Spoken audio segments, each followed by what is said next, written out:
Acredito que é isso. Então, agora vamos para o Bom Dia. Carlos Eduardo, conte um pouco de você. Eu vi que você começou realizando um trabalho com o grupo Palavra Cantada de São Paulo, né, que é uma formação de música infanto-juvenil da maior qualidade que tem lá, mas depois, se eu não estiver enganada, você se dedicou de corpo e alma à temática indígena, tem feito muitos trabalhos nesse caminho. Então, que você conte um pouco da sua trajetória, se você tem formação universitária, e introduza esse projeto que está aqui no Festival de Brasília. Jaúdio, bom dia. Jaúdio. Jaúdio é muito mais que bom dia, né? Quando a gente pronuncia. É a simplicidade do povo guarani, né? Que a coisa da língua indígena, ela é simplificada, né? A gente, por exemplo, o português, o alemão, né? A gente tem jeito de construir a linguagem que foge das pessoas. Por exemplo, eu me formo, sei lá, eu sou um juiz, né? E eu escrevo de um jeito que mais ninguém entende. Isso não existe no Guarani. A criança e o tiramões, que são os mais velhos, a linguagem é para todos. Não existe uma linguagem específica, né? Que limita o entendimento, né? Então, ela é muito mais, para mim, muito mais evoluída, né? Do que a nossa linguagem, que é uma linguagem feita para enganar, né? Eles são diretos, né? Não tem essa de enganar, é a verdade sempre. Bem, eu sou um veterano, eu tenho 30 anos de cinema, mas eu fui muitos anos assistente de direção, quase 20 anos. E aí, quando começou a ter fundo setorial, essas coisas, né, eu falei, pô, vou começar também a querer fazer minhas coisas. Então, eu sou um velho jovem diretor, né? Eu dirigi meu primeiro longa com 45 anos. Então, eu tenho uma carreira curta e início ainda, né? Até os 100 dá para fazer bastante coisa. E a questão indígena, eu tinha um trabalho como assistente de direção muito com crianças, sempre me chamavam muito para, né, essa coisa de direção de crianças, né, de teste de elenco com crianças, por isso que eu fiz o Palavra Cantada, né? Eu fiquei alguns anos fazendo coisas com eles, né? E aí depois a questão indígena não é uma coisa que eu busquei, né? Eu não tenho formação, eu não sou antropólogo, né? Eu entrei para trabalhar numa produtora, eu tinha 18 anos, não fiz faculdade, vim por um caminho mesmo de ter que trabalhar para viver. Então, eu escolhia o cinema, a música, são os espaços que eu sempre atuei. E a questão indígena é uma coisa, sei lá, vou falar aqui, pode ser soar pejorativo, mas é uma coisa de Deus mesmo. Não é uma coisa que eu busquei, é um presente que eu ganhei na minha vida. E a partir do momento que eu assumi essa responsabilidade, eu fui tentando sempre entender a melhor maneira de trabalhar com os povos indígenas, para os povos indígenas, né? E eu ser uma ferramenta aí como um homem branco, né, que tem muitos mais acessos, né, de poder entrar, abrir a porta e chamar a galera para ocupar esses espaços, enquanto isso ainda é necessário, né? A gente como privilegiado da sociedade, né, brasileira, né, como a pessoa que eu sou, né, principalmente pela minha cor. Então, aí essas coisas vinham acontecendo, Rosário, não foi nada planejado. Agora, a questão do filme, né, de uma proposta assim, em tese inovadora, porque a cosmovisão guarani, principalmente, e outros povos também, ela é muito futurista, né? Eu tenho uma vez futurista, sim, cheio de previsões, né? A primeira vez que eu ouvi falar que Anderu ia acabar com a terra foi através de um tiramões, né? Os tiramões são as pessoas mais velhas, né? Os guarani, e também são os agentes espirituais, né? Ele, com 107 anos, hoje ele tem uns 109, ele me falou sobre que, do jeito que estava indo, do jeito que os brancos estavam cuidando da terra, e Anderu ia dar um basta, e está muito próximo disso acontecer. Então, foi daí que me veio essa ideia de... A gente sempre falou do exterminado, né? E se fosse ao contrário, né, cara? A Cunharetê é a cacica da Tecuá Itacopê, né? Ali o Jaraguá, ele tem um cacicado feminino. Foi uma coisa que eu notei lá, a primeira vez que eu estive lá, que foi em 2017, quando eu fiz o Arapiaú, Primavera Guarani, que foi um documentário que eu fiz na época que os guaranis protestaram com a desmarcação de terra, né? Eles subiram na torre e desligaram a Globo.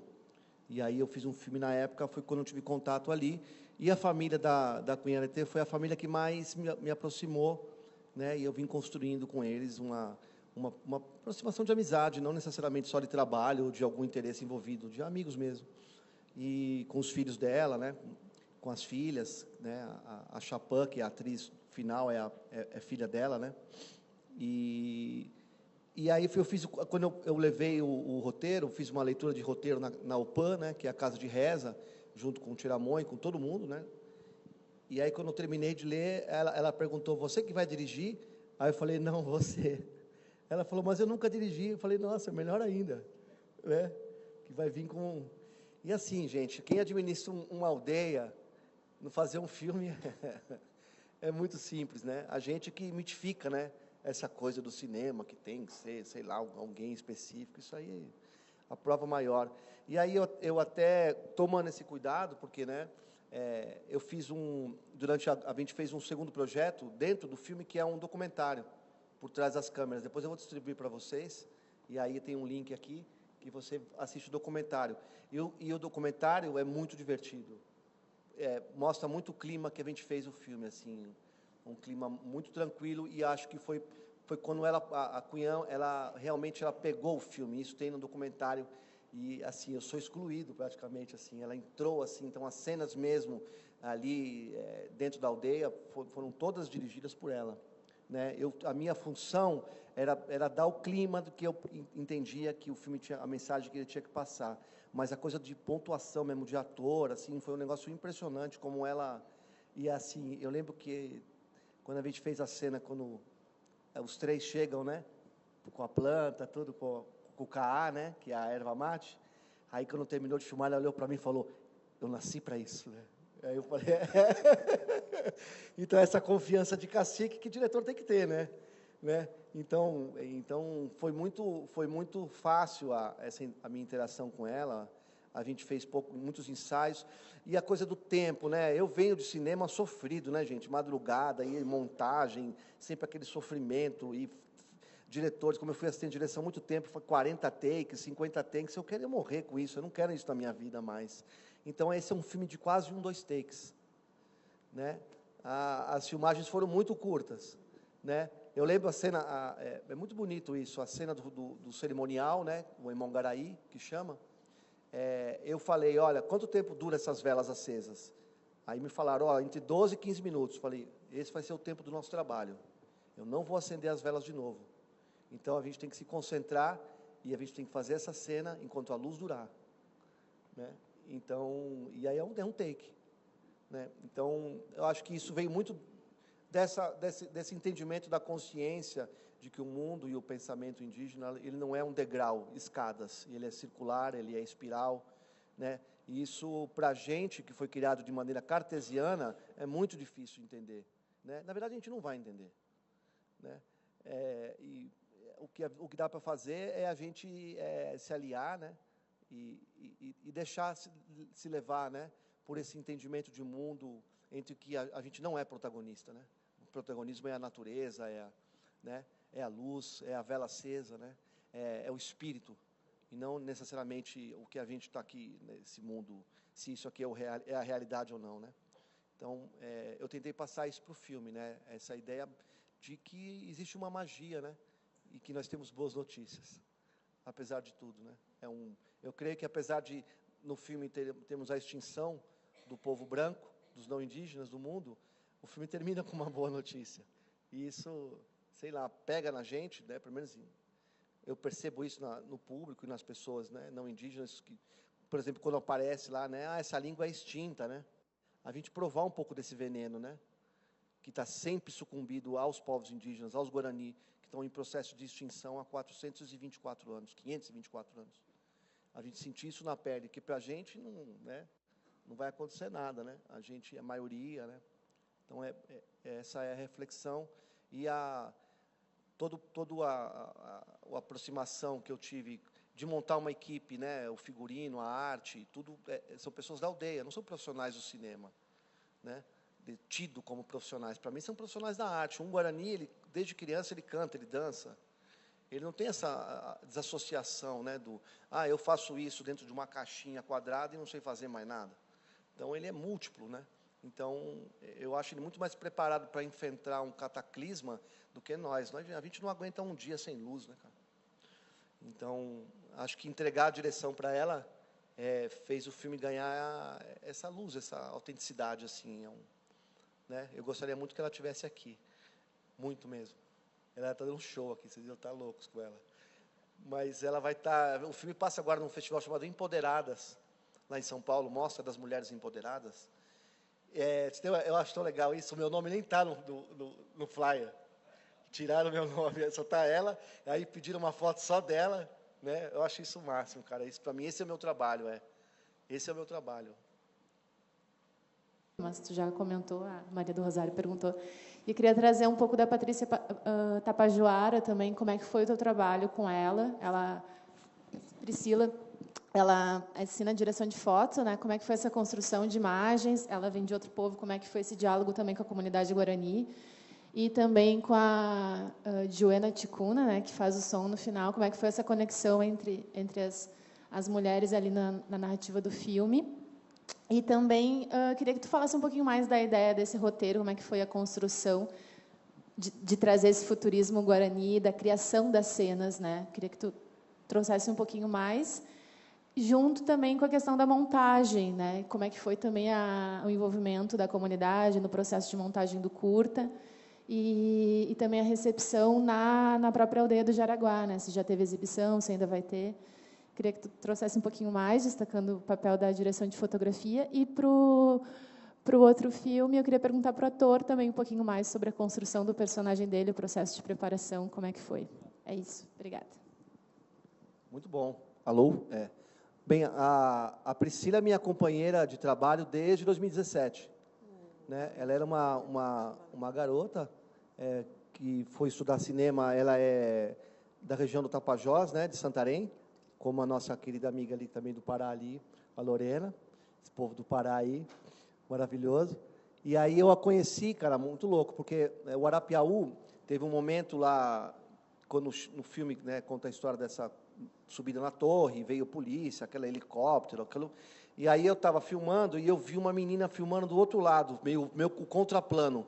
Cara, e ela estava dando cotovelada na polícia, ela estava xingando todo mundo, ela estava dando porrada, assim. Aí eu olhei e falei, cara, essa menina é da hora, hein? E pequenininha, assim, tal. E eu me aproximei dela. E aí fiz uma proposta com ela se ela não queria me ajudar no filme. E ela assina também a fotografia junto comigo do Arapiaú, Primavera Guarani. E aí ela se forma na universidade, e aí eu embarco em um outro projeto, que é o Som Moderno, Som Índio, que é uma série para o Cine Brasil TV, que tem a Joênia, tem tem todo mundo. Tem Ailton Krenak, é uma série de 13 episódios. E aí eu chamei a Priscila para ser a fotógrafa do filme, e o Caio Tupã, que também fez o som. Então eu montei essa equipe, 2 indígenas e eu, e a gente foi correr o Brasil. E aí a gente ficou muito amigo, parceiro. Inclusive eu peguei malária na Amazônia, e os últimos personagens, que eram os Axaninca, eu não fui. A Priscila assumiu a direção, né? A Priscila e o Caio Vevito. Então, inclusive, até a produtora, na época, ficou com medo, não, mas eles não têm experiência, tal. Eu falei, deixa que você vai ver. E eles entregaram, né? E aí a Priscila, eu trouxe ela para o Jaúde, porque foi lá que a gente se conheceu. Foi durante esse movimento de 2017, ali do Jaraguá, e ela também, a gente se conheceu ali na Itacupê, então era muito óbvio eu chamar ela para dirigir. E eu fiz uma coisa, eu me mudei para a aldeia. Eu morei 48 dias lá, antes de filmar. Então, uma vez eu fiz um filme de publicidade com um diretor americano na O2, cara, isso em 2000. Ele me mandou para um lugar e falou, quero que você fotografa esse lugar das 6 da manhã até as 6 da tarde, com intervalos de 15 minutos. Aí, na época, eu não entendi muito, né? Aí, fiquei lá fotografando, era um palácio lá em São Paulo, e fiquei fotografando. Cara, e aí, quando ele botou no computador, ele me mostrou a luz do dia e de como que ele tinha que filmar. Aí eu falei, cara, vou usar isso, vou usar essa técnica aí no meu filme. Então, eu passei na aldeia, então eu ia lá, a cena final, por exemplo, que é nesse lugar onde tem a água ali, né, na nascente dali da aldeia. Eu fotografei lá às 6 da manhã, 7, 8, 9, 10, 11. E aí eu apresentei para a Priscila uma forma narrativa de como a luz trabalharia para a construção do filme. E ela escolheu os horários, né? A gente junto ali escolheu, pô, aqui está a luz nesse horário, tem a ver com a chegada, aquela hora que eles chegam, né? Pô, tinha uma luz ali quando eles saem fazem a transposição da cidade para, né? Então, assim, eu fiz esse trabalho antes que eu aprendi, tá vendo? A publicidade às vezes ensina. Eu aprendi fazendo publicidade, esse trabalho de analisar a luz, né? Que tem por dia, como a gente não tinha nenhuma luz artificial, né? Então é isso. A Priscila é minha fotógrafa preferida, minha diretora, minha amiga. Então acho que é uma parceria que ainda vai render muita coisa.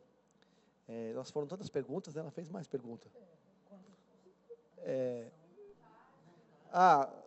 Então logo quando o filme estava sendo desenvolvido, eu comecei a ter uma ideia que eu venho de um processo. O Eduardo até aqui também eu substituí ele lá no Bolívia Lab. Eu trabalho no Bolívia Lab desde 2015. Eu também trabalho no Acampadoc, que é no Panamá. Já trabalhei no Arica Nativa, que é um festival no Chile, fazendo um laboratório cinematográfico. Eu pensei, pô, precisa fazer um laboratório Guarani, cara. E aí eu, junto com a Cunha NT, criamos o Guarani Lab, que é semana que vem. Né? A gente ganhou um edital também, nós vamos fazer um laboratório, a gente construiu uma casa lá na aldeia, compramos equipamento e vamos receber 18 cineastas Guarani de várias regiões por uma residência de uma semana. Né? Consegui, vão 3 profissionais da Globo, então fazer um auê, vai ser lá semana que vem, cara. Vocês estão convidados, se alguém quiser ir lá na Itacupé, cobrir o evento e tal, vai ser um evento bem legal. E aí eu montei a produtora na aldeia, então eu montei o filme lá, cheio de criança do meu lado, gente.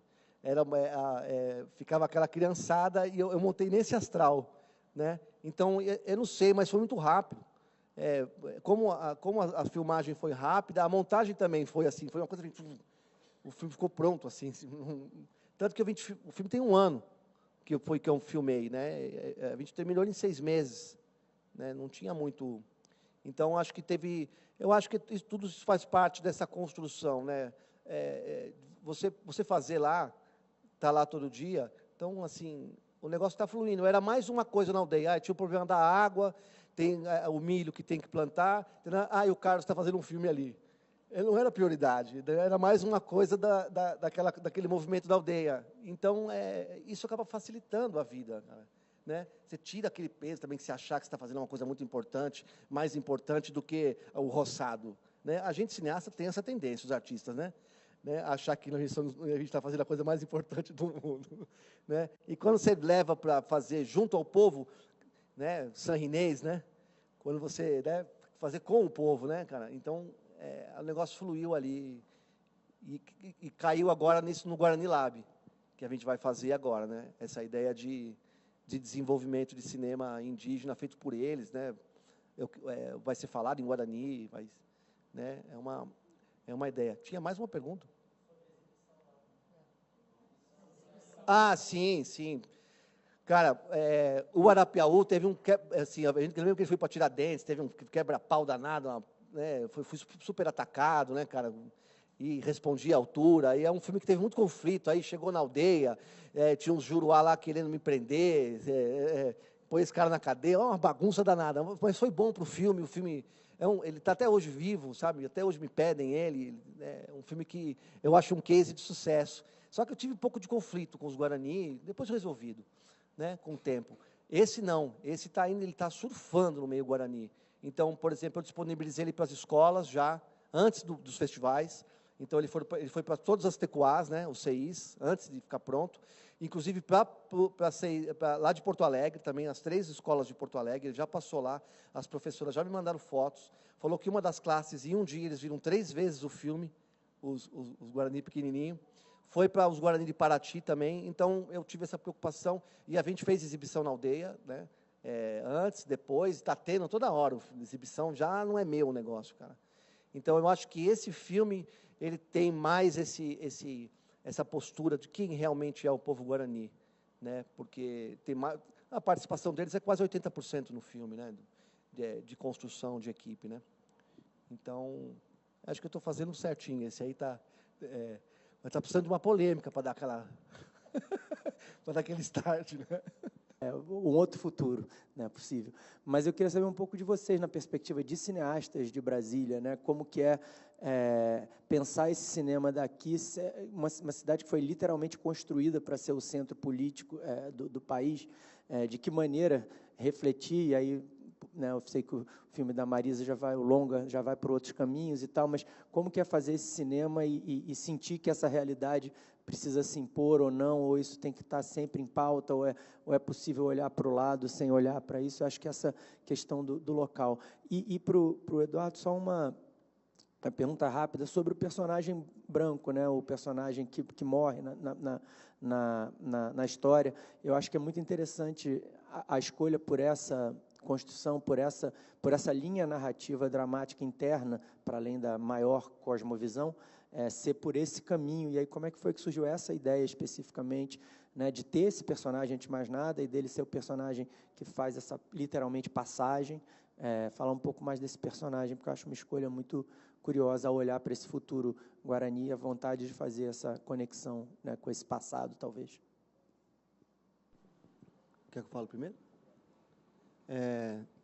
Bem, o ator é meu filho, né? Imagina como eu falei para a mãe dele que eu ia matar o meu filho. Não foi fácil, não. Ela falou, não tem outra história, não, para você fazer? Uma outra... Os Guarani têm uma coisa que é tão linda, cara. Assim, por mais que também a nossa sociedade também adentrou ali as aldeias e, né, a televisão está ligada, o celular está bombando, né, tem o helicóptero passando em cima, né, a gente está muito ali, um monstro mesmo, né, do lado da aldeia. Mas eles mantêm umas coisas, tipo, 6 da tarde, entre as 6 e 7 da noite, sempre tem alguém na casa de reza. Ou tiramonha, um jovem tocando, cantando. E aí eu perguntei, para quem vocês rezam sempre? Uma vez perguntei para o tiramonha José Fernandes, que é falecido. Aí ele falou, eu rezo para você. Se você parar de fazer as coisas, vai melhorar a minha vida. Então, o nosso povo, em Anderu, já está olhando, mas eu rezo para vocês. E aí, esse personagem um pouco vem nessa ideia, né? O que os guaranis fariam se encontrasse uma criança não indígena naquele momento? Né? E aí tem uma coisa muito boa também. A Tiraí Rosa, que é uma senhorinha, ela falou que o sonho dela era sequestrar um nenê branco, que ela sempre achava tão lindo, e levar ele para a aldeia e criar ele em Guarani. Ela tinha me falado isso também há uns anos atrás. Ela fala, vocês fazem uns nenês tão lindos, né? Era o sonho dela, era pegar um, sabe? Para criar. Então, acho que isso vem desses anos que eu tenho andado ali na aldeia, e me veio essa ideia. E assim, agora a gente está, a Cunhã, logo que a gente acabou o filme, ela falou para mim assim, eu estou com uma ideia de um filme, agora eu quero fazer filme. Ela falou, por que a gente não conta a história do Uerá? Do momento que ele foi encontrado até os 20 anos que ele morre. A gente fazer um longa sobre essa criança, um novo Tarzan seria, né? Essa criança sendo criada ali em Guarani como o último Juruá da face da terra. Então a gente começou a escrever, vamos ver se a gente consegue dinheiro para fazer. Mas eu acho que pode ser uma boa ideia e contar a história do último Juruá do planeta. E eu fiz muito em homenagem ao meu filho. Meu filho já tinha feito um filme, que ele atua muito bem, cara. Um filme com os diretores jovens lá de São Paulo, e eu sempre fui muito fã dele. Como ser humano também, ele foi batizado lá na aldeia, botaram o nome dele de Euerá, nem chamam ele mais de Theo lá. Então, talvez seja isso, eu sou um pai separado, de querer ficar mais com ele também, né? De ter a proximidade com ele, trabalhar com ele é músico também, então, é um artista também. Então, é isso, eu acho assim, diz muito quem eu sou, assim, embora essa coisa de, como foi para você fazer um filme que você mata o seu filho, né? Aí eu falei, cara, para mim é isso que a gente necessita fazer, esse tipo de doação. Não só uma doação de caridade. Caridade não é um negócio horrível, cara. Parece legal, mas uma doação mesmo, uma entrega mesmo, né? E toma aqui o meu filho, né? Eu acho que isso também vem com uma ideia de cosmovisão, né? Entrego o meu filho, entrego para poder ter, para que as coisas continuem, né? Para que a gente permaneça, né?